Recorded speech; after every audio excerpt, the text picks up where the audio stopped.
نازاد ازل ہے لیقاف کا سیدہ فاطمہ.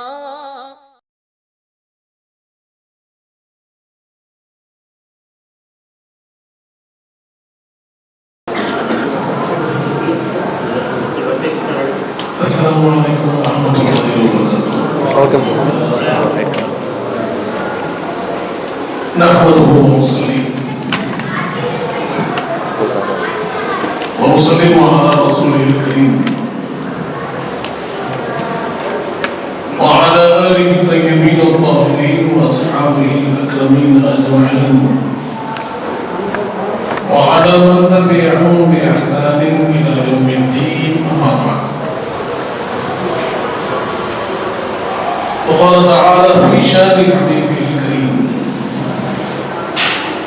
إن الله وملائكته يصلون على النبي يا أيها الذين اللهم صل على سيدنا محمد وعلى آل سيدنا مولانا محمد وبارك وسلم. برادران عزیز، الحمدللہ اللہ کا بڑا احسان ہے کہ اللہ نے ہمیں یہ موقع عنایت فرمایا کہ ہم حضور پاک صلی اللہ علیہ وآلہ وسلم کی یاد میں، آپ کی محبت میں اور آپ کی اس سفر معراج کی ذکر و تذکرے میں یہاں جمع ہوئے. برادران عزیز، واقعہ معراج، اس کا ذکر ہمیں قرآن میں بھی ملتا ہے اور احادیث کریمہ میں بھی ملتا ہے، اور اس بات سے ہمیں اس طرف اشارہ بھی ملتا ہے کہ واقعہ معراج کا ذکر کرنا یہ اللہ کا بھی طریقہ ہے اور رسول پاک کا بھی طریقہ ہے کہ اللہ رب العزت نے کلام مجید میں اس کا ذکر فرمایا اور ارشاد فرمایا: سبحان الذی اسریٰ بعبدہ لیلا من المسجد الحرام الى المسجد الاقصی. اللہ فرماتا ہے پاک ہے وہ ذات جو رات کے ایک حصے میں اپنے بندے خاص کو مسجد حرام سے مسجد اقصی کو لیتا ہے. اس کے بعد یہ جو سورہ اسراء کے اندر ذکر ہو رہا ہے کہ اس سفر معراج کے پہلے حصے کا ذکر ہے. جب آپ اس کی تفسیر میں جائیں گے تو معلوم ہوگا کہ اس سفر کے 3 حصے ہیں. پہلا حصہ ہے مسجد حرام یعنی مکہ مکرمہ سے مسجد اقصی یعنی بیت المقدس تک. دوسرا مرحلہ ہے بیت المقدس یا بیت المقدس جسے کہتے ہیں، وہاں سے سدرۃ المنتہا تک. اور تیسرا مرحلہ ہے سدرۃ المنتہا سے خواب حسینی ادنا جسے ہم لامکان کہتے ہیں. یہ 3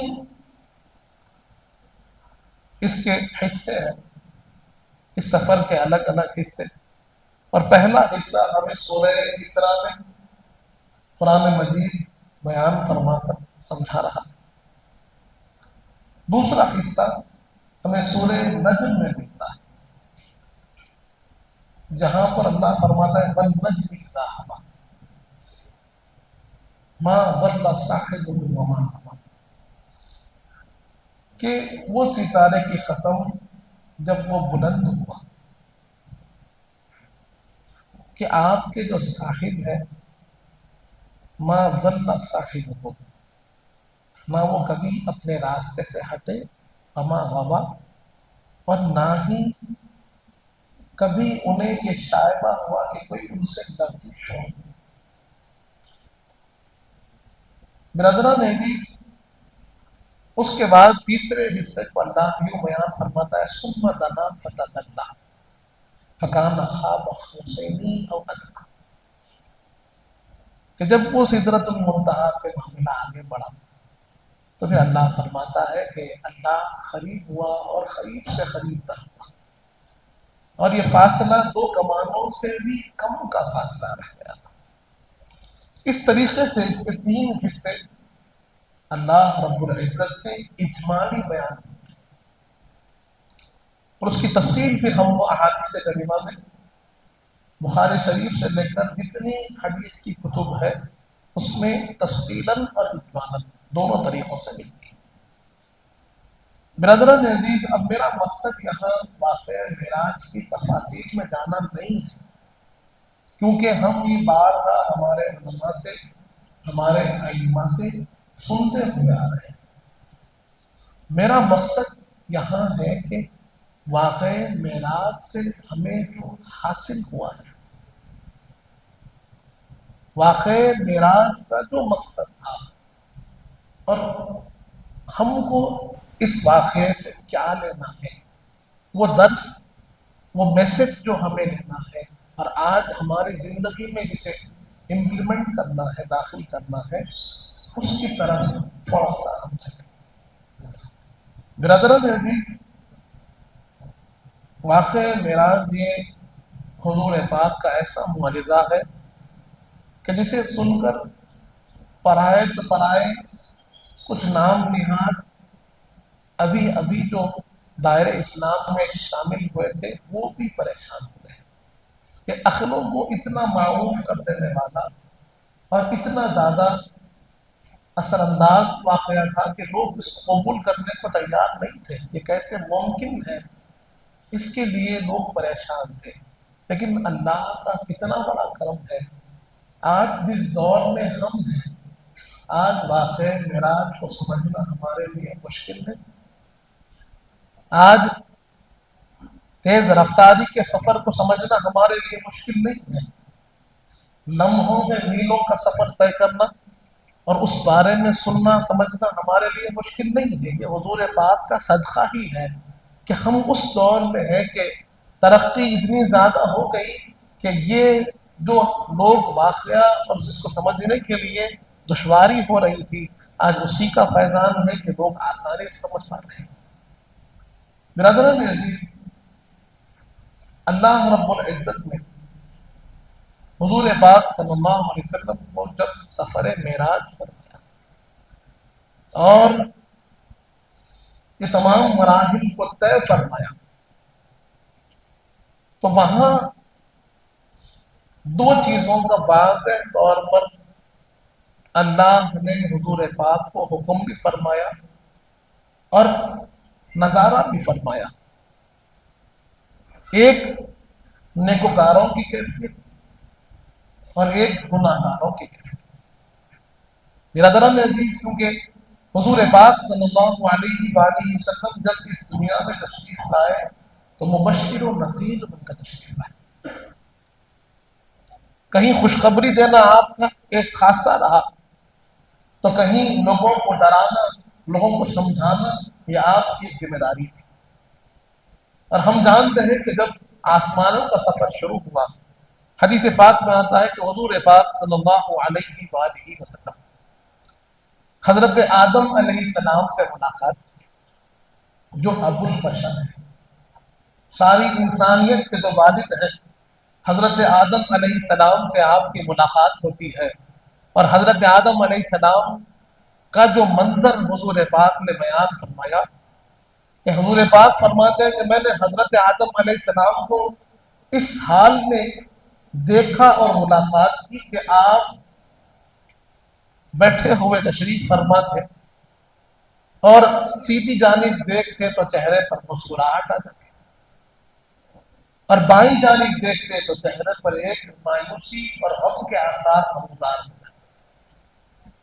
حضور پاک صلی اللہ علیہ وآلہ وسلم نے جب حضرت آدم علیہ السلام کی اس کیفیت کو ملاحظہ فرمایا، حضرت آدم علیہ السلام کے اس حال کو دیکھا، تو حضور پاک فرماتے ہیں کہ میں حضرت آدم علیہ السلام سے ملا اور میں نے پوچھا، اے ابو البشر، اے صفی اللہ، آپ آدم صفی اللہ ہے، لیکن میں آپ کی عجیب کیفیت دیکھتا ہوں کہ ایک طرف ایک جانب آپ دیکھتے ہیں مسکرا اٹھتے ہیں، ایک جانب آپ دیکھتے ہیں تو چہرے پر غم اور رنج کے آثار ہو جاتے ہیں. وجہ کیا ہے؟ حضرت آدم علیہ السلام نے فرمایا کہ اللہ نے مجھے اس مقام پر بٹھا دیا ہے کہ جب میں سیدھی جانب دیکھتا ہوں تو اپنے اولاد کے نیکوکاروں کو دیکھتا ہوں، متقی پرہیزگاروں کو دیکھتا ہوں، نمازی روزے داروں کو دیکھتا ہوں، اور ان کو دیکھنے کے بعد مجھے خوشی ہوتی ہے کہ یہ میری وہ اولاد ہے، یہ میرے وہ بچے ہیں جو اللہ کے حکم پہ چلنے والے ہیں، اللہ کے حکم کی پابندی کرنے والے ہیں، اللہ کے حکم پر اپنی زندگی گزارنے والے ہیں. اور حضرت آدم علیہ السلام فرماتے ہیں کہ پھر میں دیکھتا ہوں بائیں جانب تو مجھے اللہ نے اپنے ان بچوں کو بھی دکھایا جو گناہگار ہیں، سیاکار ہیں، خطا کار ہیں، جن سے غلطیاں ہوئی ہیں، جن سے لغزشیں ہوئی ہیں، جنہوں نے اللہ کے حکم کو چھوڑ دیا، جو گناہوں کے راستے پہ چل پڑے ہیں. اب ان کو دیکھتا ہوں تو مجھے رنج ہوتا ہے، مجھے تکلیف ہوتی ہے، مجھے ان کا غم کھایا جاتا ہے. ہوں تو میں ابو البشر ہاں، یہ بچے تو میرے ہی بچے ہیں نا. پھر اللہ کے عذاب کے قریب ان کو جاتا ہوا دیکھتا ہوں، اللہ کے اس راستے کی طرف جاتا ہوا دیکھتا ہوں جو جہنم کی طرف جا رہا ہے، جو انہیں عذاب کی طرف لے جا رہا ہے. وہ راستے پہ انہیں چلتا ہوا دیکھتا ہوں تو مجھے تکلیف ہوتی ہے. برادران عزیز، یہاں رک کر ایک بات میں آپ سے عرض کرنا چاہتا ہوں. ذرا تصور کریے کہ حضرت آدم علیہ السلام جن کو دیکھ رہے ہیں، اب ہم کہاں ہیں؟ ہم سیدھی جانب والوں میں ہیں یا ہم بائیں جانب والوں میں ہیں؟ ہمارا مقام کہاں ہے؟ اور یہاں کسی اور کو پوچھنے کی ضرورت نہیں، فیصلہ آپ خود کر سکتے ہیں. آپ کا دل آپ کو گواہی دے گا، آپ کا دل آپ کو اس بارے میں تصدیق کرے گا کہ ہم کس راستے پہ چل رہے ہیں، ہماری صبح شام کس راستے پہ ہو رہی ہے، ہم نیکی کے راستے پر ہیں یا برائی کے راستے پر ہیں، ہم سے لغزشیں ہو رہی ہے یا ہم سے اچھے کام ہو رہے ہیں. برادران عزیز، ہمیں اپنے آپ کا جائزہ لینے کی ضرورت ہے. واقع معراج ہمیں دعوت دے رہا ہے، حضور پاک کا یہ کہنا ہمیں دعوت دے رہا ہے کہ میرے امتیوں، تم اپنا جائزہ لو، تم آدم علیہ السلام کی نگاہوں میں کس طرف ہو؟ ذرا اپنے آپ کو جانچ کر دیکھو، کہیں تم گناہ گاروں میں ہو یا پھر نیکوکاروں میں ہو، تم جنتیوں میں ہو یا جہنمیوں میں ہو. تم اپنا جائزہ لو، حساب کرو، کیونکہ ایک وقت ایسا آنے والا ہے کہ تمہارا حساب و کتاب ہوگا اور وہاں سے لوٹ کر نہیں جانا ہے، وہاں سے پھر آگے کا ہی سفر کرنا ہے. پھر وہاں سے تم نہیں کہہ سکتے ہو، کیونکہ حدیث پاک میں آتا ہے، حضور پاک فرماتے ہیں کہ وہاں جب حساب و کتاب ہوگا تو لوگ کہیں گے یا حسرتا، یا حسرتا، ہائے حسرت، کاش کہ ہم پھر واپس جا سکتے، کاش کہ ہم پھر اپنی زندگی کا حصہ اللہ کی عبادت میں لگا سکتے، کاش کہ ہم نیکیاں کر سکتے، اچھائیاں کر سکتے، اچھے اعمال میں زندگی گزار سکتے. کہ اب یہاں حساب و کتاب میں ہمیں ڈر ہو رہا ہے، ہمارے پیر کانپ رہے ہیں، تھرا رہے ہیں کہ رب کا عذاب کہیں ہم کو پکڑ نہ لے، کہیں ہم کو پکڑ نہ لے. برادران عزیز، ابھی وقت ہمارے سامنے ہے، ابھی حالات ہمارے لیے سازگار ہے، ابھی سانس جاری ہے، چل رہی ہے، ابھی طاقت ہے ہاتھوں میں، ابھی قدموں میں طاقت ہے.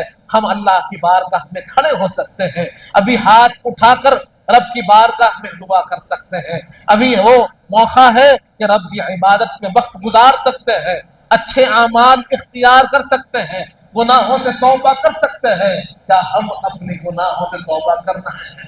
کیا اپنے رب کو منانے کے لیے ہم صحیح راستے پہ چل رہے ہیں؟ ہمیں یہ غور کرنا ہے برادران عزیز، ہمیں غور کرنا ہے. آج کی رات یہ غور کرنے کی رات ہے، اپنا جائزہ لینے کی رات ہے. اور اللہ کا کتنا بڑا فضل و کرم ہے کہ اللہ نے ہمیں ماہ رجب کے بعد ماہ شعبان ہے، ماہ شعبان کے بعد ماہ رمضان ہے. یہ مغفرتوں والے مہینے ہیں، یہ اللہ کے انعامات والے مہینے ہیں. آج ہم کو ضرورت ہے اپنا جائزہ لینے کی، تیاری کرنے کی کہ اب ماہ رمضان آنے تک ہم اتنے تیار ہو جانا، اتنے مضبوط ہو جانا کہ جب وہاں رمضان میں کھڑے ہو تو پھر ہماری ہر عبادت رب کی بارگاہ میں قبول ہونے والی عبادت ہونا، ہمارا ہر نماز کا سجدہ، ہماری ہر رکوع، ہمارا ہر ایک عمل اللہ کی بارگاہ میں مقبول ہو. اس کیفیت تک پہنچ جانا، اس کے لیے یہاں سے تیاری ضروری ہے، یہاں سے کوشش ضروری ہے، یہاں سے محنت ضروری ہے۔ کہا کیا ہم کر رہے ہیں؟ کیا ہماری روزمرہ زندگی میں نیکیاں زیادہ اور گناہ کم ہے، یا پھر غفلتیں زیادہ ہے، گناہ زیادہ ہے؟ یہ ہمیں اپنے آپ کو سوچنا ہوگا۔ برادران عزیز، ہم واقعہ معراج کو دیکھتے ہیں، اس کی تفصیلوں میں جاتے ہیں تو معلوم ہوتا ہے کہ اللہ نے حضور پاک صلی اللہ علیہ وآلہ وسلم کو جنتوں کا بھی سفر کرایا ہے، جنتوں کی نعمتیں بھی دکھائی ہے، وہ باغات کے منظر بھی حضور پاک کے سامنے ہے، وہ محلات یاقوت کے، وہ جواہر کے محلات ہیں، وہ موتیوں سے سجے ہوئے محل حضور پاک کو دکھائے ہیں، اور حضور پاک کو بتایا ہے کہ اللہ نے آپ کی امت کے نیکوکاروں کے لیے، نمازیوں کے لیے، روزے داروں کے لیے، صدقہ خیرات کرنے والوں کے لیے، والدین کے حقوق ادا کرنے والوں کے لیے، اپنے بچوں کی اچھی تربیت کرنے والوں کے لیے، قرآن پڑھنے اور اس پر عمل کرنے والوں کے لیے یہ محلات تیار کیے ہیں، یہ باغات تیار کیے ہیں، یہ نہریں جو رواں ہیں یہ انہی کے لیے اللہ نے تیار کی ہے۔ حضور پاک خوش ہوئے، اللہ کی نعمتوں کو دیکھ کر سرور کائنات خوش ہوتے ہیں، اور پھر دوسری طرف اللہ کے حکم سے حضور پاک نے جہنم کے ان منظروں کو بھی دیکھا، گناہگاروں کے ان عذابوں کو بھی دکھایا گیا، وہ جلنے والوں کے جلنے کو دکھایا گیا۔ کہیں پر دہکتی ہوئی آگ ہے، کہیں پر ابلتا ہوا پانی ہے، کہیں پر کانٹے دار درخت ہے، کہیں پر یہ ایسی جلن، ایسی پکار کہ سرور کائنات کے چہرے پر ایک پریشانی اور فکر آ گئی۔ جبرائیل امی سے پوچھا، جبرائیل یہ کون ہے؟ یہ کون ہے؟ انہوں نے عرض کیا، یا رسول اللہ یہ آپ کے امت کے غیبت کرنے والے ہیں، یہ شراب پینے والے ہیں، یہ زنا کرنے والے ہیں، یہ جوا کھیلنے والے ہیں، یہ والدین کے نافرمان ہیں، جن کے لیے اللہ نے عذاب تیار رکھا ہے۔ برادران عزیز، آج کی رات فکر کرنے کی رات ہے۔ حضور پاک نے جنتوں کے منظر بھی ہمیں سنائے ہیں، جہنم کا عذاب سنا کر بھی ہمیں ڈرایا ہے۔ ہم کدھر جا رہے ہیں؟ ہم کدھر جا رہے ہیں؟ آج یہ بات کا خیال بھی ہم سے دور ہو گیا۔ حالات کووڈ کے بعد جو ہمارے سامنے رونما ہوئے، یہ حالات ہم کو سبق بھی دیے کہ نہ اب جوانی کا بھروسہ ہے، نہ بڑھاپے کا انتظار ہے۔ معلوم نہیں جوان آدمی بھی چلا جائے، معلوم نہیں کہ زندگی کا سفر کب ختم ہو جائے۔ نہیں اب 60 سال کی عمر یہ ضروری نہیں، 70 سال کی عمر یہ حاصل ہونا ضروری نہیں ہے، کب جانا ہے معلوم نہیں ہے، لیکن اس بات کا یقین ہے کہ موت آنی تو ہے۔ ہماری تیاری کیا ہے؟ جانے کے لیے تیاری کیا ہے؟ زیادہ سفر باندھتے ہیں، اس سفر کے لیے ہم نے کیا تیاری کی ہے؟ کیا ہم نے توشہ باندھا ہے نیک اعمال کا؟ کیا ہم نے توشہ باندھا ہے اچھے اخلاق کا؟ کیا ہم نے توشہ باندھا ہے نمازوں کا، سجدوں کا، خیراتوں کا، زکاتوں کا، لوگوں کے ساتھ صدقہ دے کر اچھا سلوک کرنے کا؟ کیا وہ توشہ ہمارے پاس تیار ہے؟ یا پھر ہم نے غیبتوں کا سامان تیار رکھا ہے، گناہوں کا سامان تیار رکھا ہے، دشمنیوں کا سامان تیار رکھا ہے، نفرتوں کو عام کر کر سامان تیار رکھا ہے؟ سوچنے والی بات ہے، ہم کیا کر رہے ہیں اور آخرت کے لیے ہم نے کیا جمع کر رکھا ہے؟ یہ دنیا ہے، فانی ہے، فنا ہونے، اس بات کا یقین ہے ہم کو، کل من علیہا فان ویبقی وجہ ربک ذو الجلال والاکرام۔ اللہ فرماتا ہے کہ ہر ایک چیز فنا ہونے والی ہے۔ ہم فانی چیز کے لیے محنت کر رہے ہیں، ڈوبتی ہوئی کشتی پر محنت کر رہے ہیں، اور وہ چیز جو باقی رہنے والی ہے، وہ چیز جو ہمیں وہاں پھل دینے والی ہے جہاں کوئی واپس لوٹ کر نہیں آنا ہے، وہ سامان جو ہمیں وہاں کامیاب کرنے والا ہے جہاں عذاب انتظار کر رہا ہے، تو ہمیں سوچنا ہے کہ کامیابی کس طرف ہے، کامیابی کہاں کوشش کرنے میں ہے۔ کامیابی دنیا بنانے میں نہیں ہے، کامیابی یہاں گھر کھڑا کرنے میں نہیں ہے، کامیابی وہاں آخرت کی کامیابی ہے، کامیابی آخرت کی محنتوں میں ہے، کامیابی آخرت کی تیاری میں ہے، کامیابی وہاں گھر بنانے میں ہے جہاں سے واپس لوٹ کے نہیں آنا ہے، جہاں ابد الآباد رہنا ہے۔ ہمیشہ کی زندگی جہاں ہمیں گزارنی ہے وہاں کی تیاری زیادہ اہم ہے، لیکن ہمارے اندر ہم دیکھ رہے ہیں کہ کوئی فکر ہی نہیں ہے، کوئی تیاری ہی نہیں ہے۔ برادران عزیز، اب دیکھیے واقعہ معراج کے مرحلوں پہ آپ جب دیکھتے ہیں، جب حضور پاک اللہ رب العزت کے قرب خاص میں ہیں، اللہ رب العزت کے پاس آپ کو اللہ نے وہ مقام دیا جو اس سے پہلے کسی کو نہیں ملا، نہ اس کے بعد کسی کو حاصل ہونے والا ہے۔ وہ قرب، وہ فضیلت، وہ مقام، وہ رفعت، وہ بلندی جو سرور کائنات کو اللہ نے دی، نہ پہلے کسی کو حاصل ہوئی نہ بعد میں کسی کو حاصل ہونے والی ہے۔ وہاں رب کی بارگاہ میں حضور پاک نے کیا عرض کیا؟ ہم التحیات پڑھتے ہیں، یہ کلمات اسی قرب خاص کی کلمات ہیں۔ وہیں اللہ کی بارگاہ میں حاضری کے کلمات ہے، التحیات للہ والصلوات والطیبات، سلام علیکہ ایھا النبی ورحمۃ اللہ وبرکاتہ، سلام علینا وعلی عباد اللہ الصالحین۔ برادران عزیز، یہ جو کلمات ہیں نا، یہ ایک اللہ کی طرف سے ہے، ایک رسول پاک کی طرف سے ہے، ایک اللہ کی طرف سے ہے، ایک رسول پاک کی طرف سے ہے۔ تو جہاں رب نے عرض کیا سلام علیکہ یا ایھا النبی، اے اللہ، اے نبی پاک آپ پر سلام، حضور پاک نے کیا عرض کیا؟ کیا عرض کیا کہ مجھ پر بھی سلامتی ہو، اور عباد اللہ الصالحین، اے اللہ آپ کے بندوں پر، میری امتیوں پر بھی سلامتی۔ برادران عزیز، اس بات کو کیا ہم نے غور کیا کہ سرور کائنات رب کے اس بارگاہ کے قرب میں بھی اپنی امت کا خیال رکھتے ہیں، اپنی امت کی سلامتی کا خیال رکھتے ہیں، اور رب سے عرض کرتے ہیں کہ پروردگار مجھ پر بھی سلامتی ہے، یہ تیرا کرم ہے، میری امت پہ بھی سلامتی ہو، تیری سلامتی میری امت پر بھی ہو، میری امت پر بھی تیرا رحم ہو، تیرا کرم میری امت پر بھی ہو۔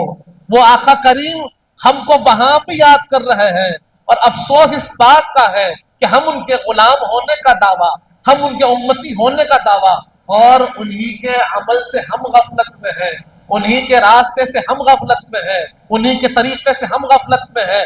وہ فرماتے ہیں کہ میں نے دیکھا ہے میرے امتی دوزخ کے گڑھے کے کنارے پہ ہے، میں پکڑ پکڑ کر ایک دوسرے کو ایک ایک کو کھینچ کر جنت کی طرف لا رہا ہوں، وہ دوڑ کے جنت کی طرف سے دوزخ کی طرف جاتے، میں پھر کھینچ کر انہیں جنت کی طرف لاتا ہوں۔ یہ میرے آقا کا کرم ہے، اور ہم ہیں ان کے راستے کو چھوڑے ہوئے ہیں، ان کے طریقے کو چھوڑے ہوئے ہیں، ان کی محبت کو، ان کے حکم کو، ان کی سنت کو چھوڑ کر آج زندگی گزار رہے ہیں۔ برادران عزیز، یاد رکھیں کہ کامیابی ہے تو حضور پاک کی محبت میں ہے، کامیابی ہے تو حضور پاک کے راستے میں ہے، کامیابی ہے تو حضور پاک کے حکم کی پابندی میں ہے۔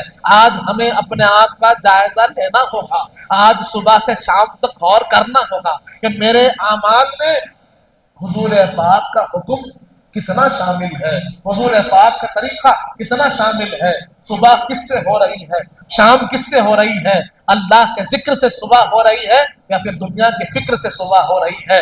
شام ہو رہی ہے تو اللہ کی یاد میں سو رہا ہوں یا دنیا کو طلب کرتے ہوئے سو رہا ہوں، یہ ہمیں اپنے آپ کو جانچنا ہوگا۔ برادران عزیز، کیسی زندگی؟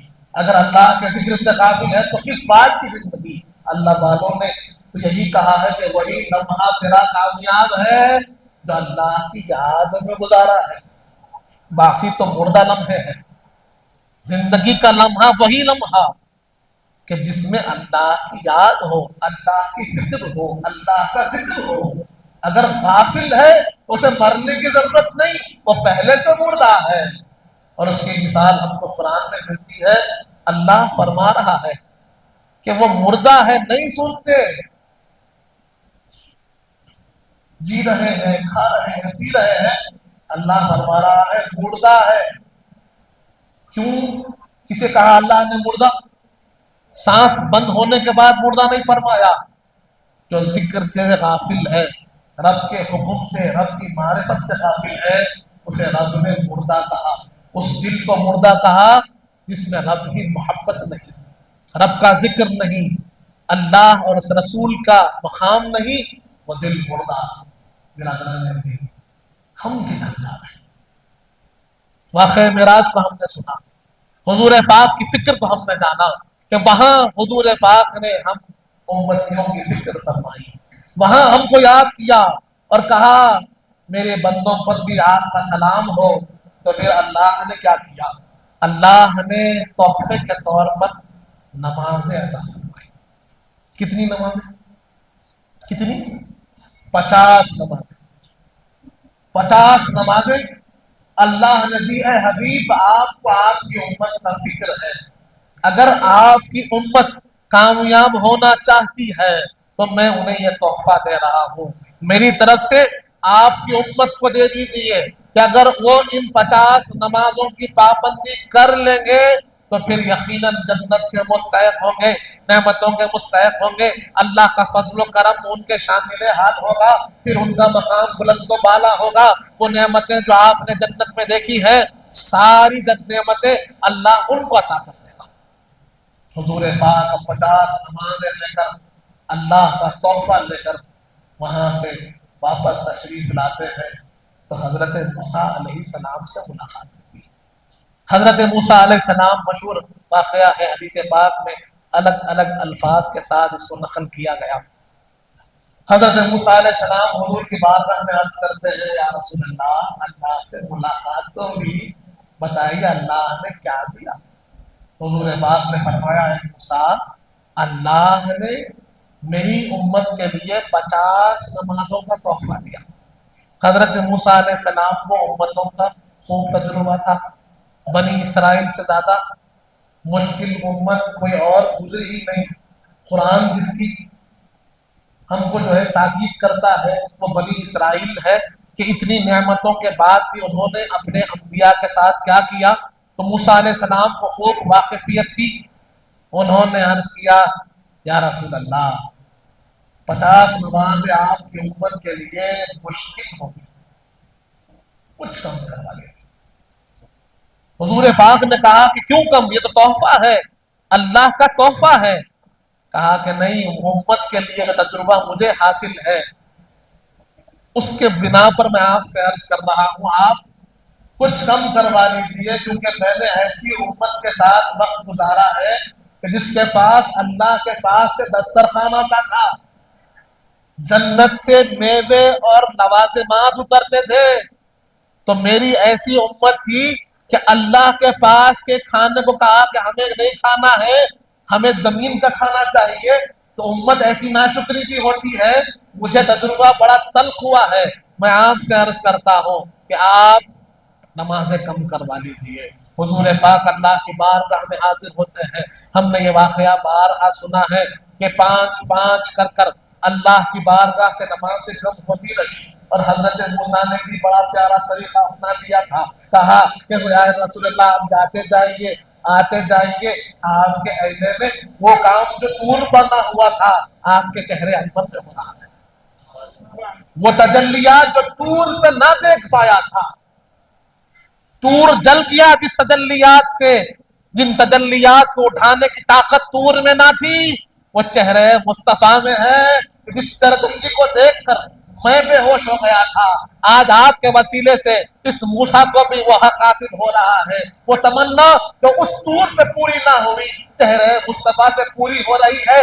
آپ جاتے جائیے آتے جائیے اور موسیٰ کے دل کو سکون دیتے جائیے۔ یوں ہی معاملہ چلتا رہا۔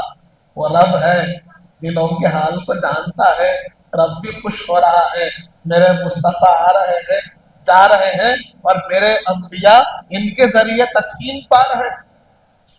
چلتا رہا معاملہ یہاں تک کہ 5 نمازیں رہ گئی۔ کتنی تھی؟ 50 تھی، 50 سے کم ہوتے ہوتے 5 رہ گئی۔ اس پر بھی حضرت موسیٰ نے عرض کیا، یا رسول اللہ، اور کچھ کم کروا دیجیے۔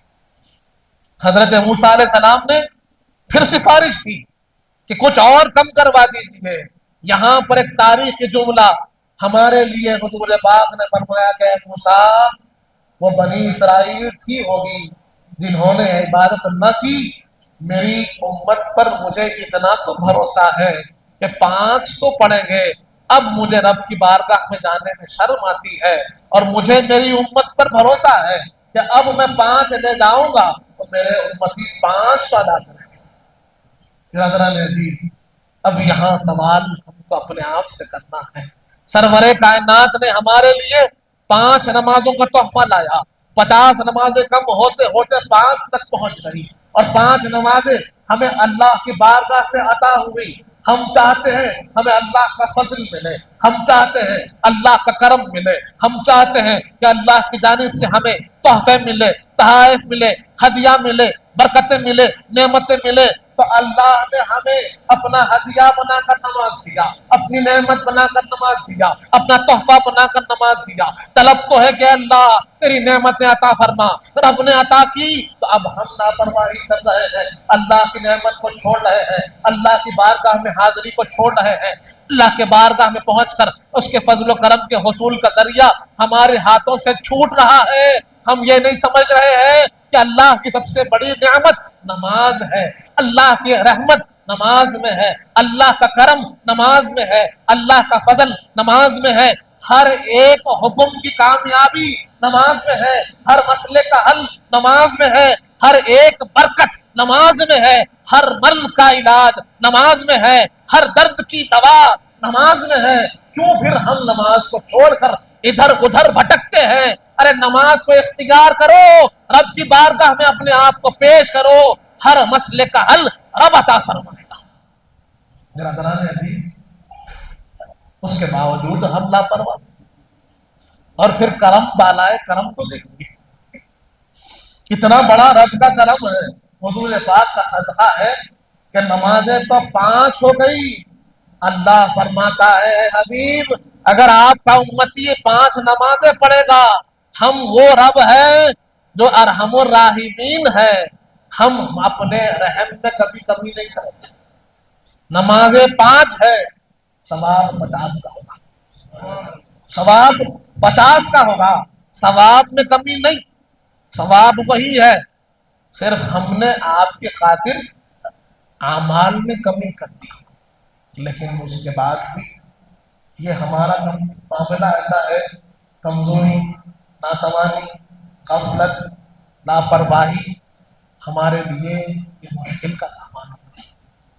یہ جو غفلت آج ہم برت رہے ہیں، میں نہیں سمجھتا کہ کوئی عمدن نماز چھوڑتا ہے، کوئی جان بوجھ کر مسلمان ہو اور جان بوجھ کر اللہ کے حکم کو چھوڑے، یہ ممکن نہیں۔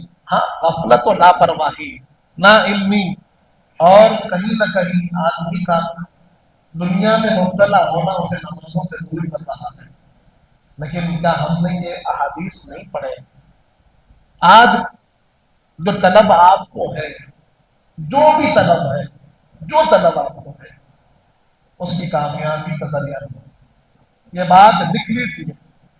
اور یہاں یہ بات عرض کر رہا ہوں کہ صرف آخرت کا سامان نہیں، دنیا کا سامان بھی، دنیا کی ترقی، دنیا کی کامیابی، دنیا کا تجارت، دنیا کا مال و متاع بھی آپ کو رب عطا کرتا ہے، اور اس میں بھی کامیابی چاہتے ہیں، اس میں بھی برکت چاہتے ہیں، اس میں بھی ترقی چاہتے ہیں، تو وہ بھی آپ کو نماز ہی سے حاصل ہوگی، رب کی بارگاہ ہی سے حاصل ہوگی، رب کے سجدوں سے حاصل ہوگی۔ اگر اس کو چھوڑ کر در بدر بھٹکتے رہیے، نہیں ملے گا۔ اس در کو تھامیے، رب کے سامنے حاضری کو تھام لیجیے۔ آپ نے اذان کے کلمات کو سنے ہی ہیں، بارہا مؤذن ہم کو آواز دیتے ہیں حی علی الصلاۃ کے بعد حی علی الفلاح۔ حی علی الصلاۃ کا مطلب کیا ہے؟ آ جاؤ نماز کی طرف، اور حی علی الفلاح کا مطلب کیا ہے؟ آ جاؤ کامیابی کی طرف۔ تو یہی بات عرض کر رہا ہوں، یہ کامیابی صرف آخرت کی کامیابی نہیں ہے۔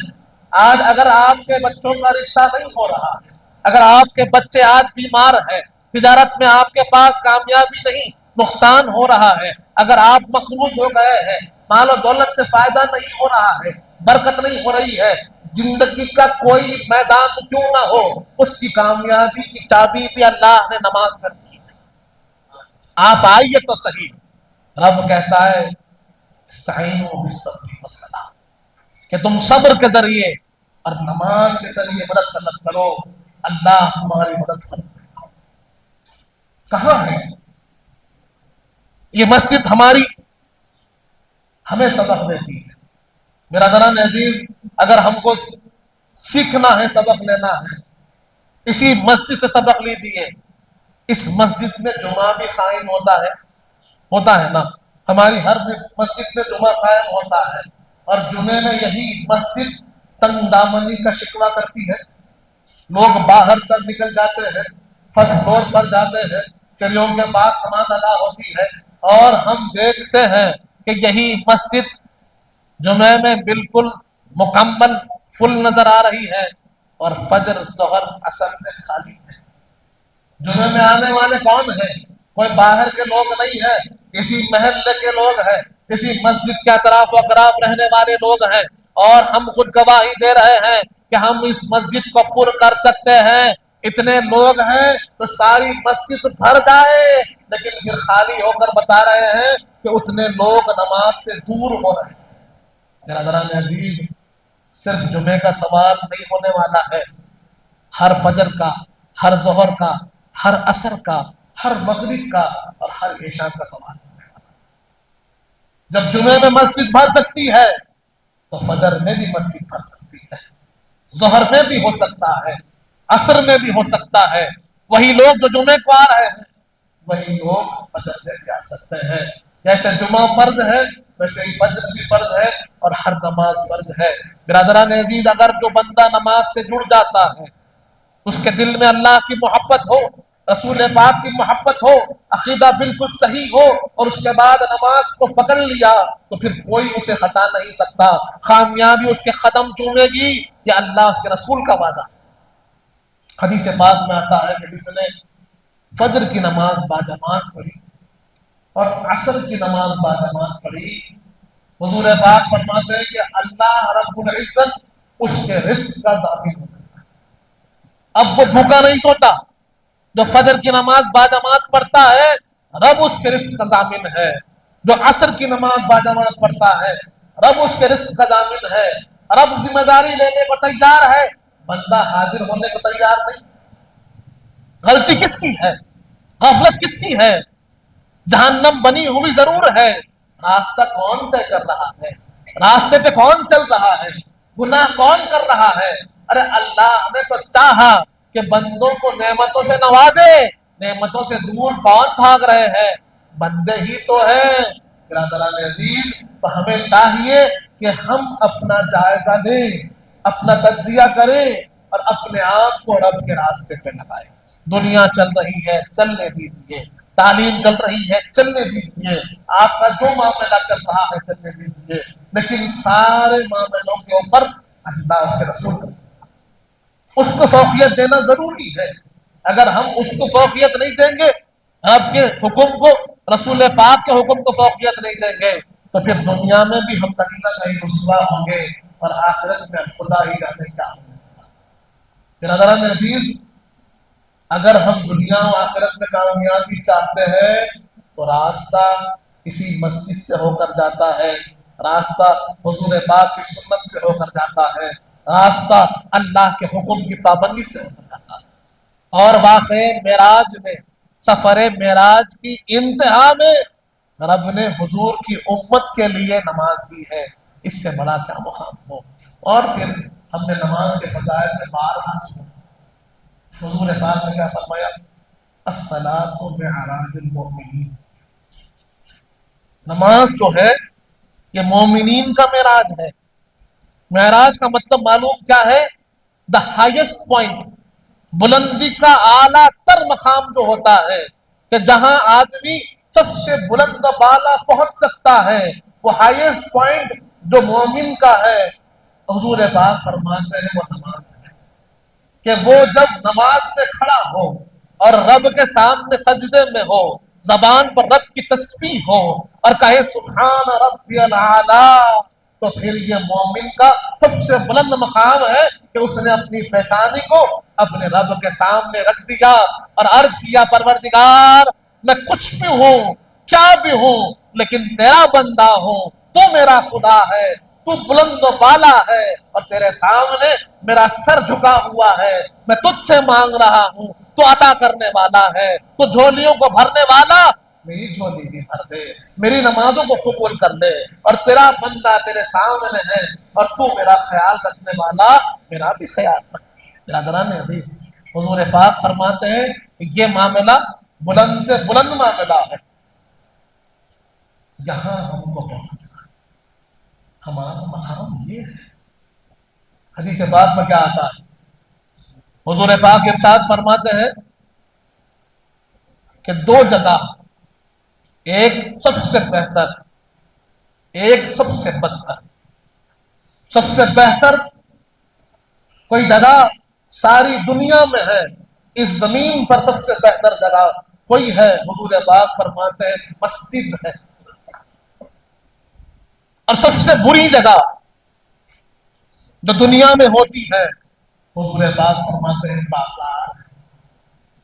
اب ذرا ہم خود جائزہ لیں، کیونکہ یہ جائزے کی رات ہے، فکر کی رات ہے۔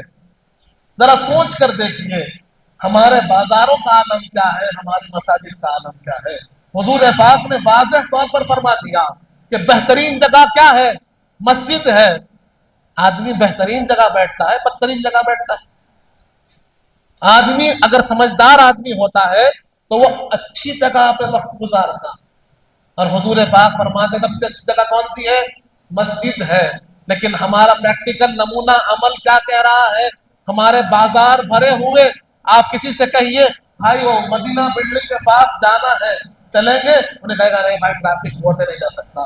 ٹریفک بہت ہے مطلب بہت لوگ ہیں، بازار بھرے ہوئے ہیں، جو بدترین جگہ ہے وہاں جانے کو راستہ نہیں، اور مساجد خالی ہے، خالی ہے، خالی ہے۔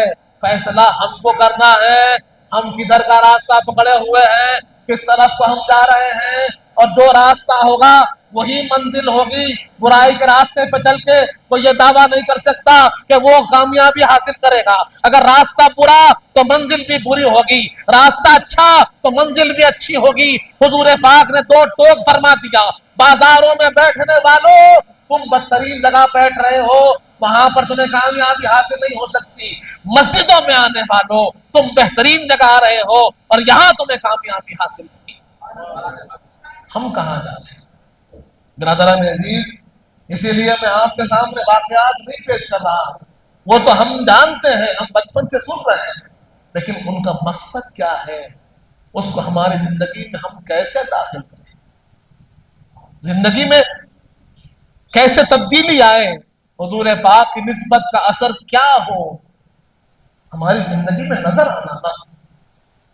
حضور پاک کے امتی ہے، بولنے کی ضرورت نہیں، ہمارا کردار، ہمارا عمل بتانا، اور ہمارا عمل آج کچھ اور کہہ رہا ہے، دوست اور کرنے کی ضرورت ہے۔ مسجدیں بہترین جگہ ہے، حدیث پاک میں آیا ہے، حضور پاک نے فرمایا مساجد ریاض الجنہ، جنت کے باغات فرمایا مساجد کو، اور ہم جنت کے باغ پر بیٹھنے کی حسرت تو رکھتے ہیں۔ حضور فرما رہے ہیں تمہاری مسجد جنت کا باغ ہے، بیٹھو تو یہاں بیٹھے گا انشاءاللہ، وہاں بھی جنت کے باغ میں ہوگا۔ نہیں، پریکٹیکل ہم باہر ہیں، اور افسوس اس بات کا ہے، آپ دیکھیے امام صاحب اگر خیرات لمبی کر دیں تو پیچھے کھڑا ہونے والا بے چین ہو رہا ہے، بہت لمبا پڑھا دیا، ارے کہاں جانا ہے؟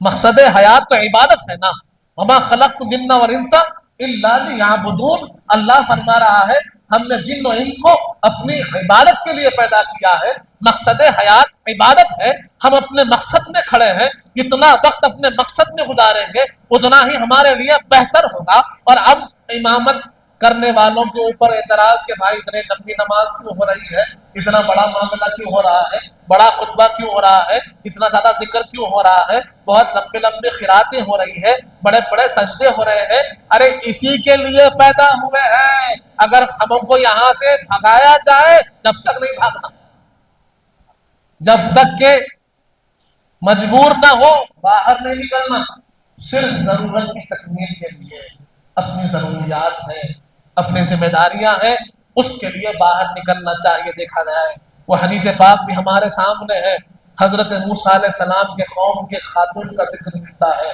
شاید کہ حضرت موسیٰ علیہ السلام ہے یا سابقہ امتوں میں کسی خاتون کا ذکر ملتا ہے کہ اس کا 400 سال کا بیٹا انتقال ہو گیا۔ کتنے سال کا؟ 400 برس کا بیٹا تھا۔ آ کر اللہ کے نبی کے سامنے شکایت کی کہ میرا 400 برس کا بیٹا جوان تھا، انتقال کر گیا، کیا افسوس ہے، کتنی تکلیف میں ہوں، پریشانی میں ہوں۔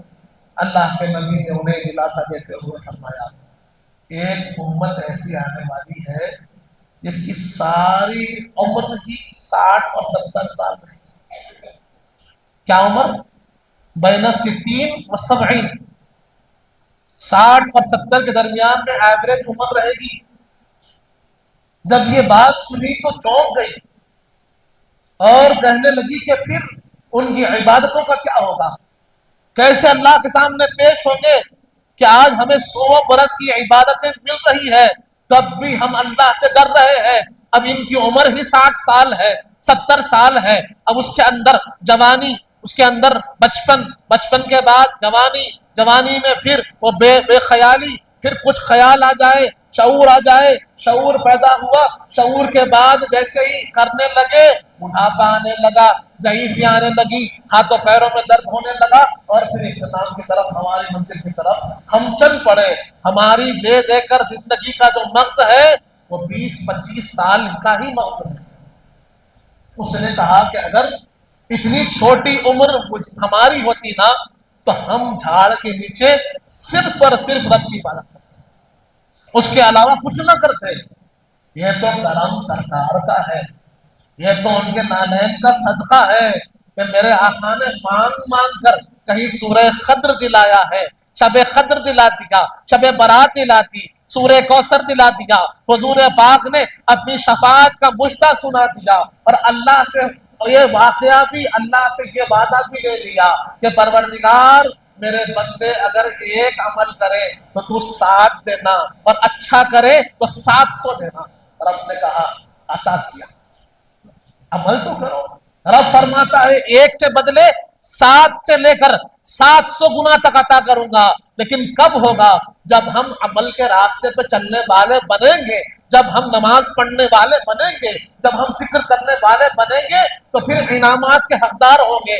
اگر بازاروں میں گھومنے والے بنیں گے، گناہ کرنے والے بنیں گے، غیبتوں محفلوں میں عام کرنے والے بنیں گے تو پھر کیسے حقدار ہوں گے؟ برادران عزیز، تو ہمیں بھی اپنی ذمہ داری نبھانی ہوگی، اپنا کردار نبھانا ہوگا، اور جیسے ہم ہوں گے ویسے ہی ہمارے بچے ہوں گے۔ جیسے ہم عمل کریں گے، ہم یہ نہیں کہہ سکتے کہ میں تو بازار میں رہوں گا، میرا بچہ مسجد میں رہے، ہونے والا نہیں ہے۔ یہ بات یاد رکھ لیجیے، کیونکہ والدین ہی ان کا پہلا مدرسہ ہے۔ اب وہ باشعور ہونے کے بعد شاید بچہ کرنے لگے تو اور بات ہے، ورنہ جیسے والد ویسا بیٹا، جیسی والدہ ویسی بیٹی، یہ بات، یہ اصول کی بات ہے۔ آپ زندگی کا تجربہ دیکھ لیجئے، نیکوکاروں کے اکثر بچے نیک پیدا ہوتے ہیں، نیک بنتے ہیں۔ اگر اپنے بچوں کا فیوچر اچھا چاہتے ہیں تو ہمیں اپنے آپ کو مسجدوں سے جوڑنا ہوگا۔ ہم مسجد سے جڑیں گے، ہم نماز سے جڑیں گے، ہم ذکر سے جڑیں گے، ہم اخلاق سے جڑیں گے، ہم قرآن سے جڑیں گے، ہم رسول پاک کی محبت سے جڑیں گے، تو ہماری اولاد بھی قرآن سے جڑے گی، رسول پاک سے جڑے گی، ہماری اولاد بھی مسجد سے جڑے گی۔ اگر ہم مسجد کو چھوڑیں گے تو پھر ہماری اولاد بھی ہمارے پیچھے پیچھے وہی راستے پہ چلنے والی بن جائے گی۔ برادران عزیز، تو یہ ہماری ذمہ داری ہے۔ کلکم راعٍ، حدیث پاک میں آتا ہے، کلکم مسئول عن رعیتہ، تم نے کہا ہر ایک ذمہ دار ہے، تو تمہاری ذمہ داری کے بارے میں تم سے پوچھا جائے گا۔ برادران عزیز، آج کی رات بڑی برکتوں والی رات ہے، تو میرا یہی معروضہ ہے کہ عبادتیں کیجیے، اللہ کو منائیے، اپنے گناہوں کی توبہ کیجیے۔ حضور پاک نے فرمایا کہ التائب من الذنب کمن لا ذنب لہ، کہ جو رب کی بارگاہ میں سچی توبہ کرتا ہے ایسے ہو جاتا ہے گویا کہ اس نے گناہ کیا ہی نہیں۔ اللہ اس کے سارے گناہوں کو میٹ دیتا ہے۔ رب کے سامنے گر گڑائیے، رب کو منائیے، اور اپنے اور اپنی اولاد کے لیے راستے کو ہموار کیجیے. وہ راستہ کامیابی کا مسجد سے ہو کر گزرتا ہے. اللہ والوں کی سیکھ تربیت حاصل کیجیے اور اپنے آپ کو اللہ رسول سے جوڑنے والے بنیے, تبھی کامیابی حاصل ہوگی. ان کے حقوق پہ چلنے والے بنیے, تبھی کامیابی حاصل ہوگی. زیادہ میں تفصیلی بات نہیں کرنا چاہتا تھا, پھر بھی کچھ دیر ہو گئی. اللہ تعالیٰ سے دعا ہے مالک جب تک زندہ رکھ, اسلام پر رکھ, موت ایمان پر دے, وقت نزا حضور پاک صلی اللہ علیہ وسلم کا دیدار نصیب فرما مالک. میرے پر صالح متقیوں پر اظہار بنا, ہمارے گناہوں کو معاف فرما, ہمارے گناہوں کو نیکیوں سے تبدیل کر دے مالک. ہم میں جو پریشان حال ہیں ان کی پریشانیوں کو دور فرما, ہم میں جو بیمار ہیں انہیں شفا کامل عطا فرما, ہم میں جو مخروض ہیں ان کے قرض کو عطا فرما, جو کچھ کہے ہیں جو کچھ سنے ہیں اس پر عمل کرنے کی توفیق عطا فرما. حضور پاک صلی اللہ علیہ وآلہ وسلم کا سچا غلام و امتی بنا مالک. اہل بیت اطہار کا سچا غلام بنا, صحابہ کرام کا چاہنے والا بنا, اولیاء اللہ کا چاہنے والا بنا, ان کے بتائے ہوئے راستے پر چلنے کی توفیق عطا فرما.